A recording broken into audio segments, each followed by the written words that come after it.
வணக்கம். ஒரு பெரிய எக்ஸாம்க்காக இங்கிலீஷ் படிக்கும்போது அதோட உச்சரிப்பு மட்டும் சரியா வராதேன்னு ஒரு ஃபீலிங் வருதா? கவலையே படாதீங்க. இன்னைக்கு அந்த பிரச்சனைய ரொம்ப சிம்பிளா எப்படி சரி பண்றதுன்னு நம்ம பார்க்க போறோம். சரி, வாங்க விஷயத்துக்கு வருவோம். நீங்க ஆசிரியர் தகுதி தேர்வுக்கு படிச்சிட்டு இருந்தீங்கன்னா இதை கொஞ்சம் கவனிங்க. இது ஒரு அனாலிசிஸ். இதுல பாத்தீங்கன்னா மத்த எல்லா டாபிக்கை விடவும் இந்த ஃபொனெட்டிக்ஸ், அதாவது ஒலியல் பகுதியிலிருந்து மற்றும் கேள்விகள் திரும்ப திரும்ப வந்துட்டே இருக்கு. பார்த்தாலே புரியுது இல்லையா? இது எவ்ளோ முக்கியமான ஒரு ஏரியான்னு நம்ம புரிஞ்சுக்கணும். ஆனா ஒரு சிக்கல் இருக்கு. சில சமயம் நம்ம ஸ்டடி மெட்டீரியல்ல இந்த மாதிரி குறியீடுகளை பார்க்கும்போது இது என்னடா இது, ஏதோ ரகசிய கோடு மாதிரி இருக்கேன்னு தோணும் இல்லையா? ஜெர்மினேட் அப்படின்னா என்ன? பயப்படாதீங்க, இந்த சீக்ரெட் கோடை உடைக்கிறதுக்கு தான் நாம இங்க இருக்கோம்.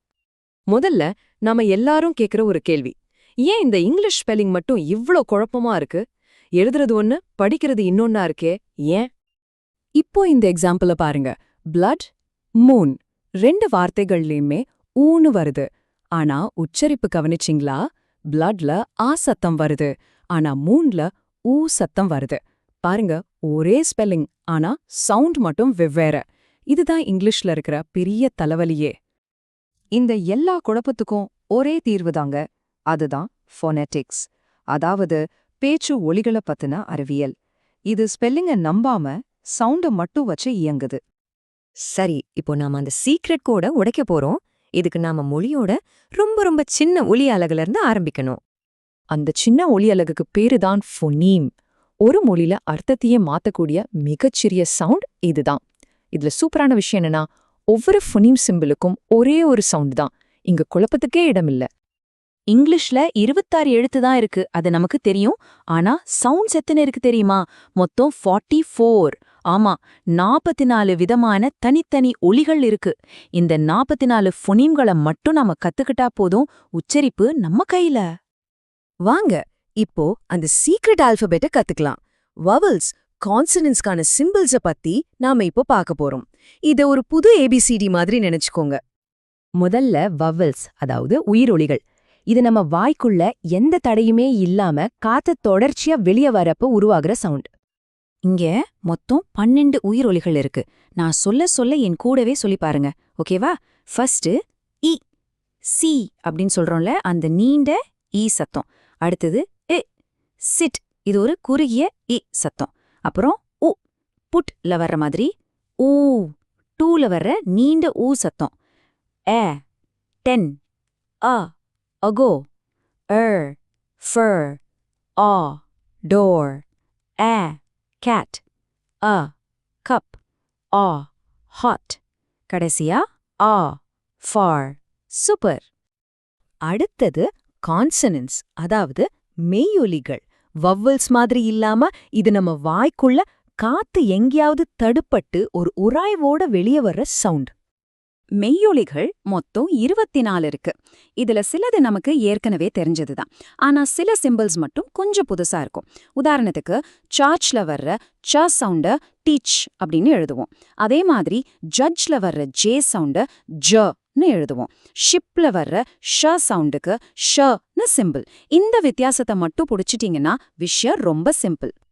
சரி, இப்போ சிம்பிள்ஸ் எல்லாம் கத்துக்கிட்டோம். ஆனா இது பாதி கிணறு தாண்டின மாதிரி தான். இப்போ இங்கிலீஷ் பேச்சோட மியூசிக்குள்ள போலாம். அதாவது ஒரு வார்த்தையில எங்க அழுத்தம் கொடுக்கணும், ஒரு வாக்கியத்தோட மெட்டு எப்படி ஏறி இறங்கணும்னு பார்க்கலாம். முதல்ல ஸ்ட்ரெஸ். ஒரு வார்த்தையில ஒரு குறிப்பிட்ட எழுத்துக்களை மட்டும் கொஞ்சம் அழுத்தி சொல்றது. இப்போ ரெக்கார்டுங்கிற வார்த்தையை எடுத்துக்கோங்க. நீங்க ஆரிகார்ட்னு முதல்ல அழுத்தம் கொடுத்தா அது நவுன், அதாவது ஒரு பதிவு. ஆனா ரெக்கார்ட்னு ரெண்டாவது அழுத்தம் கொடுத்தா அது வெர்ப், அதாவது பதிவு செய். பாத்தீங்களா? அழுத்தம் மாறினா அர்த்தமே மாறிடுது. அடுத்தது இன்டோனேஷன்.